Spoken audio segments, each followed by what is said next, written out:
Why do you come to coverings? The tile industry is kind of different.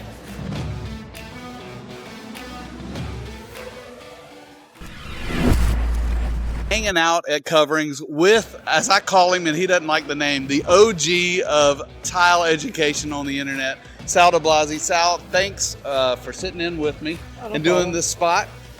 Why do you come to coverings? Well, if you've never been to coverings and you come and the first time you see it, it kind of opens your eyes as to how big the industry actually is. Yeah. And then, the first time you come, you're kind of overwhelmed. But then you meet people, you see people, you get to know people, and then the reason you come is for the people. I've heard that from several people today. It's like you come to see, it's like a family reunion. The tile industry is kind of different. Like, tile people, like when they see each other, it's like family, meeting family, like that yearly reunion that you have, that you've got people that live far away and then you all meet up at a certain spot and then you just, it's a great, the tile industry is made of great, friendly people. I agree with that. Now, you're officially retired, but you still do some things. What do you spend your time doing, kind of helping the industry on a day-to-day basis now? Well, I'm kind of coasting right now because I'm newly retired from installation because after 40 years, I had enough. Not because I don't want to keep doing it. It's just that, your body says, stop. So that's what I did. But I'm still continuing to do my YouTube channel and, post to Instagram and TikTok and a little bit of Facebook too. And I'll continue to do that. And then I have some plans that I might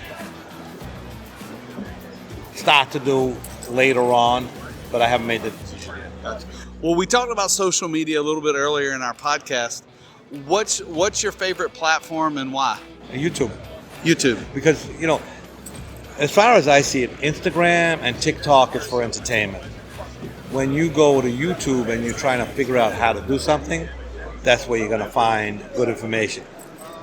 The problem is weeding out the good from the bad. But as long as if you know a little bit about what you need to do, you can usually figure out who's telling you good information and who's not. Well, since you're on camera, can I ask if you'll subscribe to my YouTube channel? Absolutely, yes. Okay. Will you make sure you keep me honest?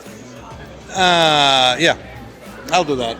All right, you heard it right here. Sal's going to keep me honest. So if you see something on my YouTube channel and he says that I told you wrong, trust him, not me. Yeah, and there's no way for him to verify that. Absolutely. Thanks for your time. We appreciate you and all that you've done for the industry. When I started this journey in 2000, one of the things I love talking about is teaching other people how to do what they're passionate about and how to do it the correct way. And I stumbled into the tile industry, and that's my goal in life. And my goal as the technical director of Tile Bar is to get installations installed correctly because it makes us all look good. So years ago, like I've been doing this for 40 years, and I started before the internet. Information was difficult to come by. Today, there's no excuse for not knowing. So make sure you research what you're doing if you're going to start something that you don't know. And if you're going to do it yourself, make sure you know correct information. If you're going to hire someone, make sure you hire someone that's qualified and knows exactly what they're doing. Exactly. Just because it's at the top of your search list doesn't mean it's the most qualified person. Absolutely. And make sure that they're actually qualified. And a lot of times if they're NTCA members or they're CTIs or they have some kind of qualification, you're on the right path. Absolutely. And this is Craig. We're at Coverings 2025 with our good friend Sal de Blasi. Thanks, Sal. Thank you.